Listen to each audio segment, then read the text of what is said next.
Kamusta mga bata? Halina't pag-aralan natin ang unang aralin para sa edukasyon sa pagpapakatao. At ang ating aralin ay pagkilala sa mga karapatang tinatamasa. Alam kong nakahanda na kayo kaya halina at simulan na natin. Layunin: nagpapakita ng paraan ng pagpapasalamat sa anumang karapatang tinatamasa. Naisip mo ba kung bakit ka naalagaan at pinag-aaral ng iyong nanay at tatay?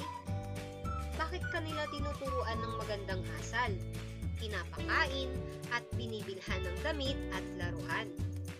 Maraming bagay ang ibinibigay sa iyo ng iyong pamilya dahil ito ay iyong karapatan.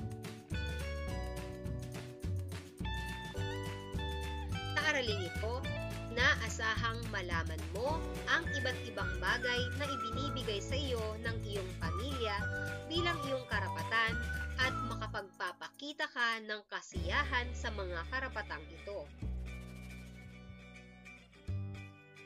Tingnan mo ang mga larawan. Nagpapakita ba ito ng mga karapatan ng isang bata? Mamaya ay malalaman mo kung ano nga ba ang tamang sagot sa katanungang ito. Ano nga ba ang ibig sabihin ng salitang karapatan? Ang karapatan ay mga bagay na dapat ibinibigay sa bawat batang tulad mo. Narito ang mga karapatan ng mga bata. Una, maisilang at magkaroon ng pangalan at nasyonalidad. Pangalawa, magkaroon ng tahanan at pamilyang mag-aaruga. Pangatlo, manirahan sa payapa at tahimik na lugar. Pang-apat, magkaroon ng sapat na pagkain, malusog, at aktibong katawan. Panlima, mabigyan ng sapat na edukasyon. Pang-anim, mapaunlad ang angking kakayahan. Pampito, mabigyan ng pagkakataong makapaglaro at makapaglibang. Pangwalo, mabigyan ng proteksyon laban sa pang-aabuso, panganib, at karahasan.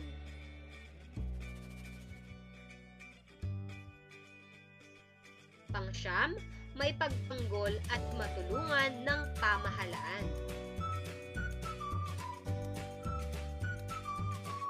Pang-sampu, makapagpahayag ng sariling pananaw.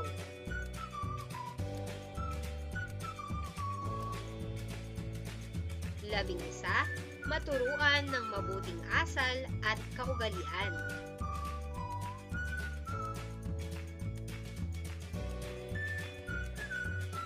Ngayon ay nalaman mo na ang iba't ibang karapatan ng mga batang tulad mo. Kaya halina't sagutan natin ang gawain sa pagkatuto bilang isa. Tukuyin ang mga karapatang ipinapakita sa mga larawan. Unang bilang. Anong karapatan ang ipinakikita sa larawan? Ang sagot ay karapatang makapaglaro at makapaglibang. Pangalawa, anong ipinakikita sa larawan? Ang sagot ay karapatang magkaroon ng sapat na edukasyon. Pangatlo, ano kayang karapatan ang ipinakikita sa larawang ito? Ang sagot ay karapatang magkaroon ng pamilyang mag-aaruga. Pang-apat, Ang sagot ay karapatang maturuan ng magandang asal. Panlima.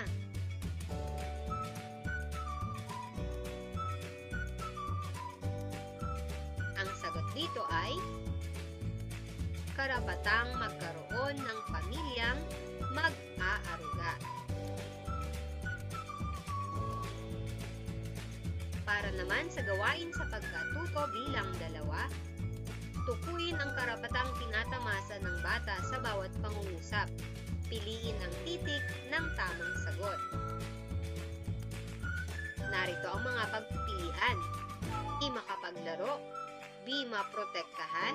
C. Magpahayag ng sariling pananaw. D. Umunlad. O E. Makapag-aral. Unang bilang. Tinulungan ni Nanay Cora si Ella sa pagsagot sa kanyang modules.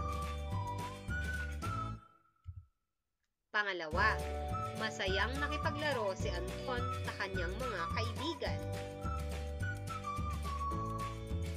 Pangatlo, ginabayan ni Kuya Harold si Anna sa pagtuwid sa kalsada. Pang-apat, nuruan ni Lola Imang si Peter kung paano mag-ipon. Panlima, sinabi ni Claire na mas gusto niya ang gatas kaysa kape.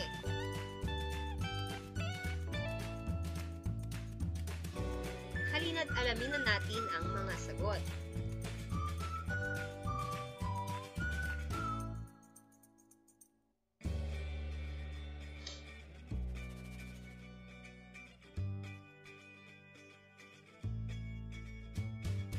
Para naman sa gawain sa pagkatuto bilang 3,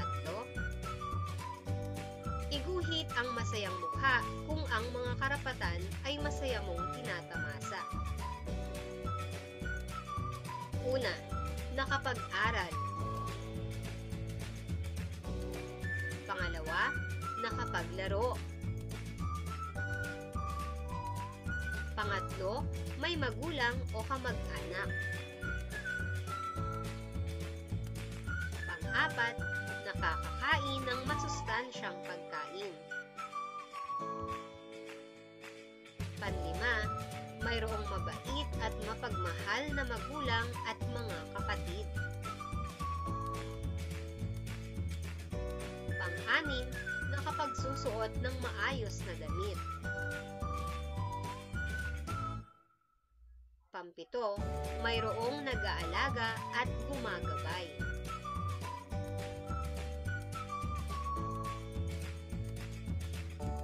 At dito na nagtatapos ang ating talakayan para sa araling ito.